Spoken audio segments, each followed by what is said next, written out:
Oh, the NFC East title. So difficult to win in back to back years, as we've learned since 2004.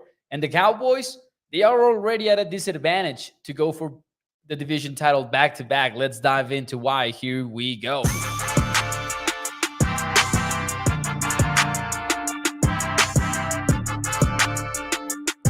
What is up, everyone, and welcome into A to Z Sports Dallas Primetime. I'm your host, Mauricio Rodriguez, streaming with you live every Sunday and Thursday night at 8 p.m. Central here on Dallas On Demand Sports Talk Network with a lot more content coming your way. Make sure you tune in. Make sure you hit the like button, and check out atozsports.com/Dallas. Welcome, everyone, into the show. Excited about being live talking to you.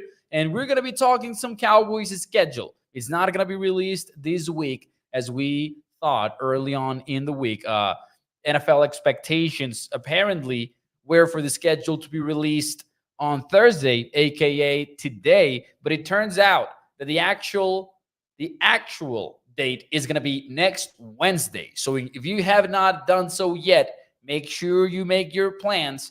Make sure if you want to be around for the schedule release, make sure you are home, ready to go next Wednesday night. And I'm sure, by the way, on Thursday night, we will be breaking it down here on Primetime. In the meantime, though, I did put together an in-depth guide over on atozsports.com/Dallas about the 2024 schedule for the Cowboys. And in it, I looked at several things like, for example, strength of schedule. And I looked at my predictions for the primetime games. We also had a video on that on the channel. We talked about most watch matchups, and we're likely going to talk about that later on here on primetime as well. We talked about a lot of things is the point.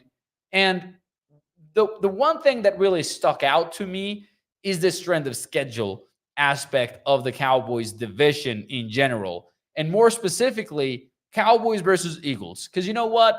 The Commanders, they might be onto something with the rebuild, right? They have a new quarterback. They've got Dan Quinn as the head coach. It's a new ownership. So they might end up being somebody's in the NFL. I don't know about 2024, though. And the Giants, they also have a weak roster, at least compared to the Cowboys and to the Eagles. So I do believe, once again, it's going to come down to Dallas or Philly in 2024. And you all know about the streak. I don't got to tell you. No one has won the division back-to-back since 2004. That is before Tony Romo was even around with the Cowboys. That was a long time ago. But anyways, the thing that stuck out to me when looking at the strength of schedule is that the Eagles have a much easier one than the Cowboys. And listen, forget about looking at last year's records to get to know what the strength of schedule is. That is an outdated method. You cannot go about it by looking at last year's numbers for several reasons. So much changes from one year to another within the NFL. So much. That's why we have like that remarkable NFL streak about having at least 6 new teams in the playoffs every single year. It's because, man, just think about the Commanders. It's not going to be the same team, not with Jaden Daniels around. Or think about the New York Jets. They're not going to be the same now that Aaron Rodgers is back from injury. You know, that kind of stuff. Kirk Cousins and the Vikings. Why would we care about what the Vikings record was last year? You know what I'm saying? So anyways, the right way to go about measuring strength of schedule as best we can at this stage of the year is by looking at the sports books projected win totals, because that gives us a much better idea about what these teams will be.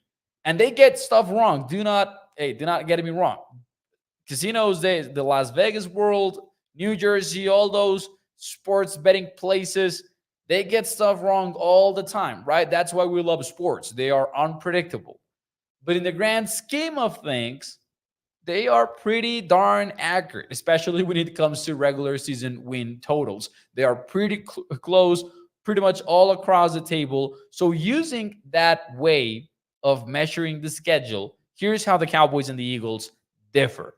Number one in this ranking is the easiest schedule there is. So you can see pretty intuitive by the image I'm tossing up on the screen. Green is easy, red is difficult. The Eagles have the ninth easiest schedule in the NFL. Top 10 easiest schedules in the entire league. The Cowboys are 22nd. And when you dive into the details, it's not that difficult to understand why that is. Just consider the following. The Cowboys will be facing the San Francisco 49ers and the Detroit Lions because the way that the schedule is set, they are set to face the number one teams in the NFC conference. So they get the San Francisco 49ers, they get the Detroit Lions. The Eagles don't. Instead, the Eagles get the Green Bay Packers, and the Green Bay Packers are on the rise, so it's not like they are an easy foe, right? But, it's a little bit different. They get the Los Angeles Rams, and again, it's not necessarily an easy foe, but it's not the Niners. It definitely is not the Niners. And the same with the Packers. Like, sure, they are pretty good, but I think, this sounds funny because of the playoff game, but I think the Lions are much more established, and they're likely going to win the division again. So they're likely going to be the better team. Now, another aspect of it is the infamous 17th game. For those of you who don't know what I mean, I don't mean like the 17th game on the chronological schedule. What I mean is that rule about facing the same place team from the division you faced 2 years ago. In this case, it would be the Houston Texans. So the Cowboys will go up against CJ Stroud and a much improved roster that now has a Stephon Diggs among its top weapons at a wide receiver. And they made other key moves that are going to improve Houston in general. Instead of the Texans, the Eagles get the Jacksonville Jaguars, who sure they've got Trevor Lawrence, who is pretty good, but it's a weaker roster overall. So I'm going to get into the comments. We're going to get into the details of this whole thing, but I just wanted to provide an overall framework about what things looked like heading into 2024. And I do believe whether this means that the Cowboys will struggle in the NFC East or not, and we're going to touch on that later, it is a tangible disadvantage before the season is even announced for the Cowboys. In strength of schedule, in what is considered to be a pretty close division between the Cowboys and the Eagles have a top 10 schedule in terms of being the easiest, and the Cowboys have one of the toughest in the league at 22nd overall. Now, let's get into the comments, guys. By the way, shout out to everyone who is joining the show. Appreciate your time. Appreciate you choosing to listen to A to Z Sports Dallas Primetime as always. We've got a Katharina. Shout out to you. We've got Bruce, who says short answer no, long answer probably not. And I think Bruce means I think the Cowboys winning the division. So actually, let me go ahead and ask this, by the way. From 1 to 10, how confident are you in the Cowboys winning the division back-to-back, right? They're the current reigning NFC East champions. Can they do it? Can they break the NFC East curse? Let me know in the chat from 1 to 10. How confident are you in them doing so? We've also got TC915. We've got, who else do we have around here?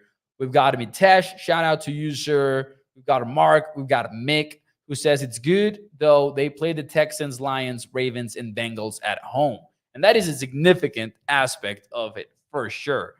Man, I'm excited about the AFC North games. I'm not going to lie. Like, those are 3 guaranteed bangers.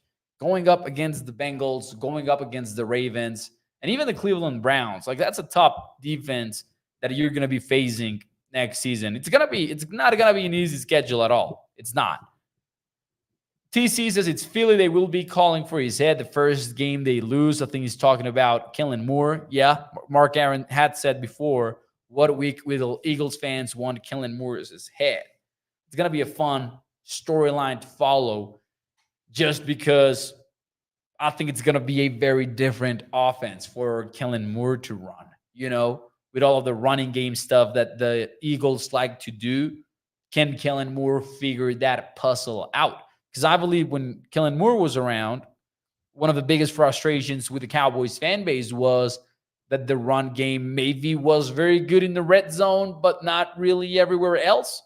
And with the Eagles, you better have a strong running game because that's what they will be wanting to lean on, and rightfully so, behind that offensive line and with that QB under center. That, I think at that point, that's got to be your identity, because you don't want to be a 40 drop back per game type of offense with Jalen Hurts playing quarterback, I think.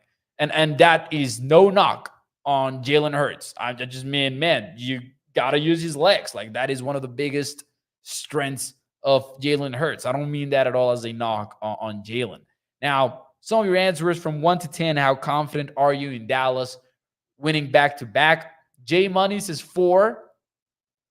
Pretty low there. Shorty says 6 to 7. Katharina says 5. Gilbert with the high score so far, he goes with 8. Mick goes with the 6. Shout out to Peter Rizzo. Thank you for joining the show. So that's more or less where we are at. People are somewhere in the middle, right? TZ915 says 5. Bruce says 5. It's going to be tough.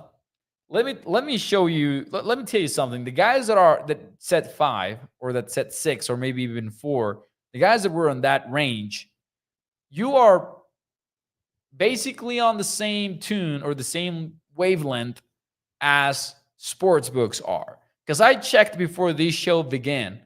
I checked what the odds were saying. Who is the odds-on favorite to win the NFC East?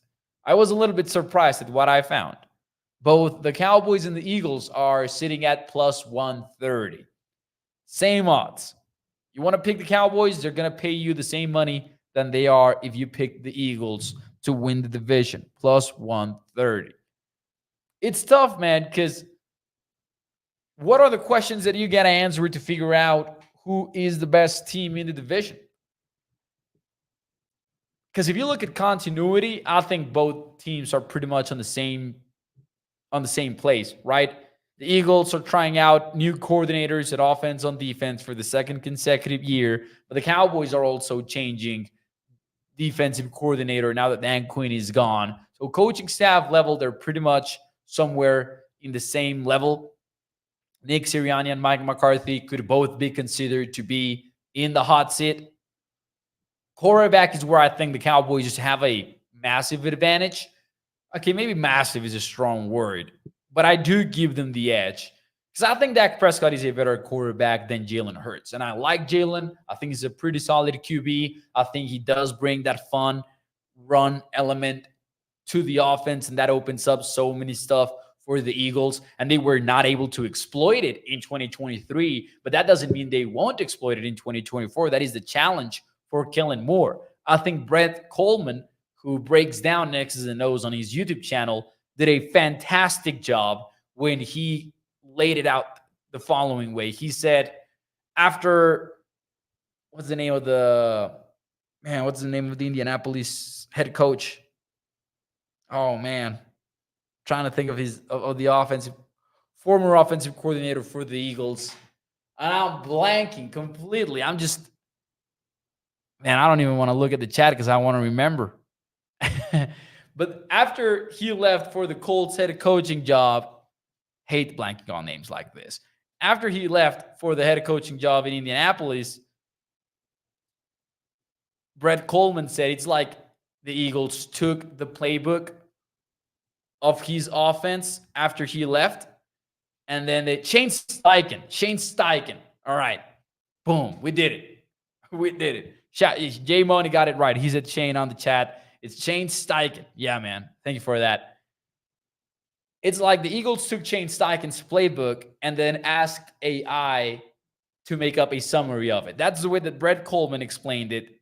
And it was a perfect way of doing so because the Eagles were consistently gaining yards when they ran the football, right? They were getting 4 yards, 3 yards, 5 yards. They were unstoppable on 3rd and inches with the whole tush-push thing. But they weren't hitting doubles. They weren't hitting triples. They weren't getting the explosive runs.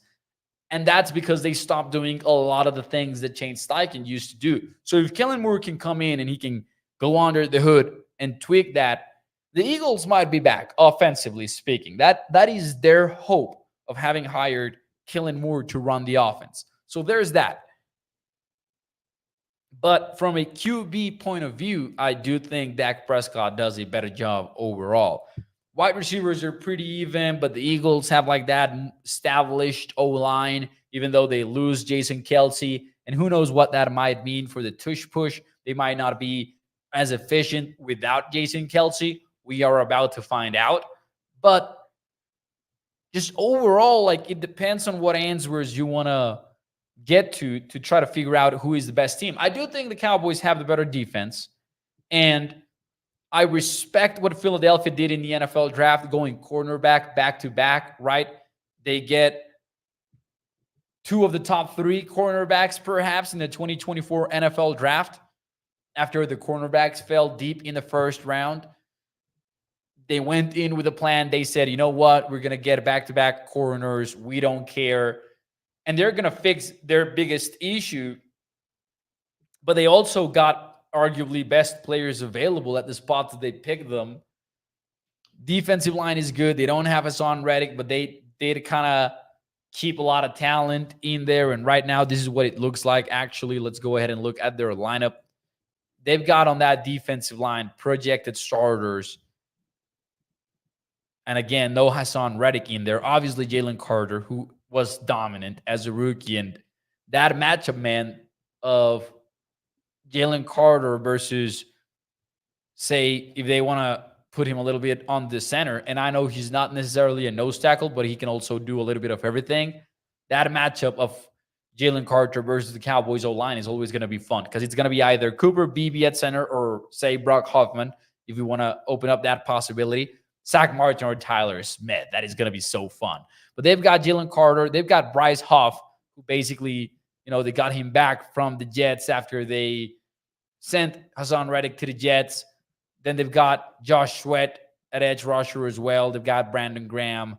Man, that's still one of the best defensive lines in football. But the secondary, I don't know that with a new defensive coordinator in Big Fangio, and a couple of rookie cornerbacks and two guys in Darius Slay and James Bradbury that were underwhelming last year. I don't know what to expect from them.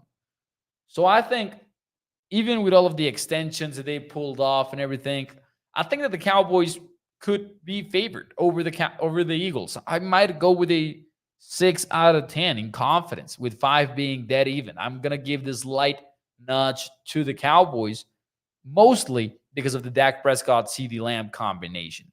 TZ says CeeDee will still eat them up. I paraphrased, but that's what TZ said on the chat.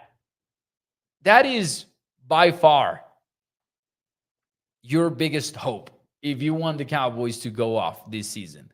Like if you want the Cowboys to take a next step after the Cowboys did not pull off any big free agency signings, after the Cowboys let so much talent walk away in free agency, after they didn't make a splash move and all that, your biggest hope for the Cowboys improving and taking the next step in the playoffs is absolutely Prescott and CeeDee building on what they did last year and them locking in even more now that they've had one season under their belt of the Mike McCarthy offense. No Diddy. Shout out to the chat, man. They're fun. Oh, man. Mark Aaron says, yep, they sure do, TC. I like what the Eagles did. I hate to say that, says Mark Aaron. This was in response to TC saying they got corners over there in Philly now. Yep, I agree, man.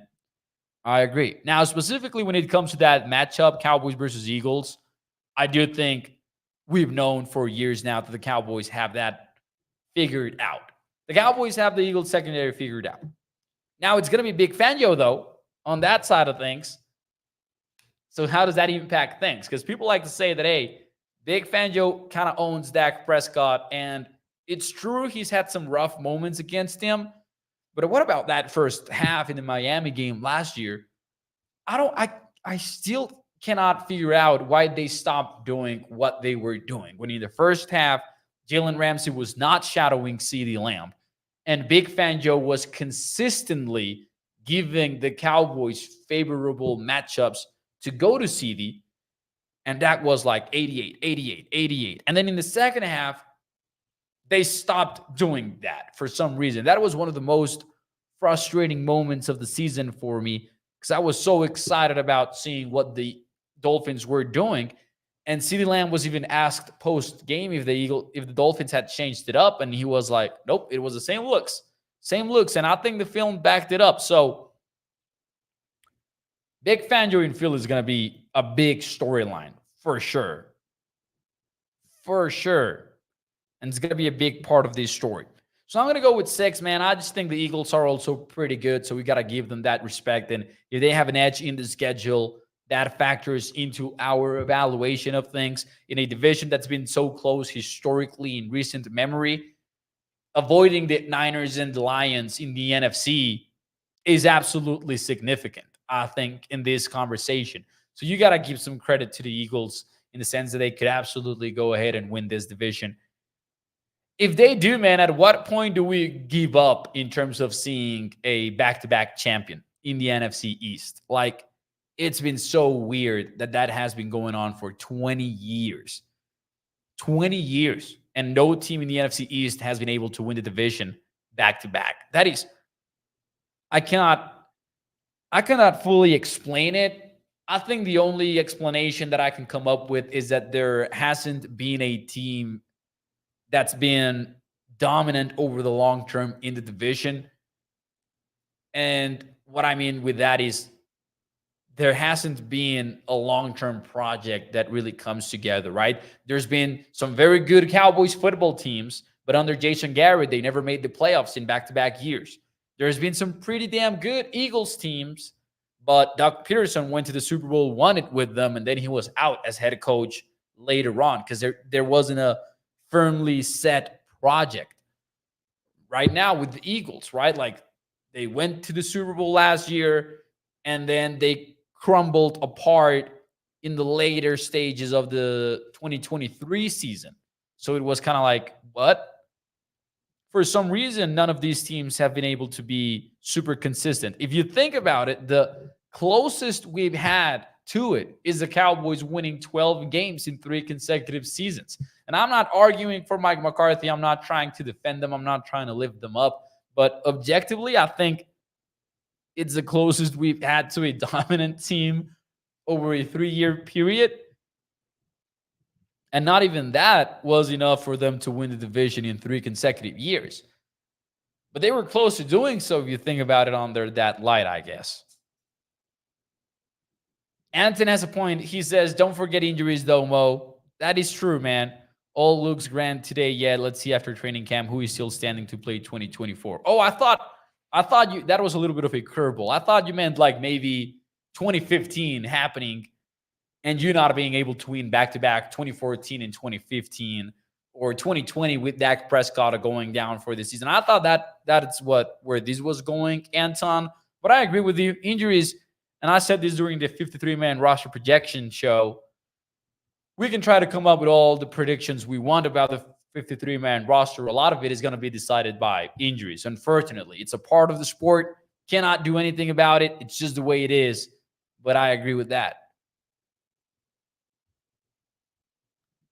Philly Old Head says Cowboys getting swept. Now, I do wonder why would Philly Old Head, who has an eagle in his profile picture, would say that. I do wonder about that a little bit. I don't wonder about it as much as why is he on ADC Sports Dallas and not on ADC Sports Philadelphia, though. We've got an ADC Sports Philadelphia channel, Philly Old Head. I do recommend you go watch RB. That's my guy. As much as he can be, because he's an Eagles guy, right? Nah, shout out to RB, man. Shout out to RB. All kidding aside, Philly Old Head, ADC Sports Philly. Don't miss out. Don't miss out, man. Shout out to you, sir. Thank you for joining the show. Calvin says, not sold on Simmer, just out on coaches that have been in the league since before Mo was born. Man, I think that would go for just about everybody, though. I think that would also go for, well, not for Kellen Moore, right? But it would go for a lot of people, unfortunately. Oh, man. That will be it for me tonight here on the show, guys. I hope that you enjoy the rest of your Thursday night. I know a lot of you want to get to the NBA and the NHL. There's a lot of stuff going on in Dallas sports. So make sure you enjoy it. And I'm going to see you again Sunday night, 8 p.m. Central. And we're going to have a fun conversation then. I don't want to spoil it yet, just in case something happens over the weekend and we got to change courses. But just as an update, Zay Jones, not signed yet. He went to Kansas City after Dallas. I don't know what that means for the Cowboys' hopes, because now you're in a bidding war. Because there's the Tennessee Titans as a team that Zay Jones has visited. There's the Arizona Cardinals. Now you add the Kansas City Chiefs to that. The Cowboys have historically lost on bidding wars because they're not willing to get into that at all. So huge wrench thrown into the potential Cowboys edition of Zay Jones. We'll see what happens over the weekend. We'll see if we have an update on Sunday. In the meantime, though, enjoy your weekend, and I'll see you Sunday. Bye-bye, everybody.